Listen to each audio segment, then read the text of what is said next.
Hi, my name is Kate Just, and I'm an artist who works with knitting as a medium to explore feminist themes. So in the State Library exhibit, I've got a portion of my work called Anonymous Was a Woman. Anonymous Was a Woman originally consisted of 140 hand-knitted panels bearing that phrase, and the work explores the erasure of women from the canon of art history and society at large. So the work was inspired by a quote from Virginia Woolf in the book A Room of One's Own.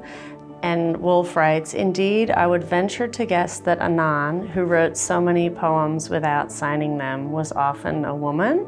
And then in the common sort of vernacular, it was shortened to Anonymous Was a Woman. And I was thinking how this is still relevant even in an art, historical, and societal context. Just how much time, labor, love, and work women do that's really unattributed, unacknowledged, and doesn't really sort of register in the same ways that men's work and labor does. For me, hand knitting is a process that I've used for 20 years. But particularly in this work, I thought it's a really incredible opportunity to be able to show how much labor and time exists in the act of hand knitting.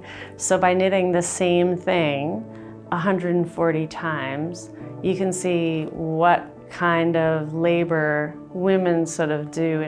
Care labor, cleaning labor, love. It's sort of like that kind of labor. It repeats again and again, and it's the same, but you do it with a kind of consistency that matters.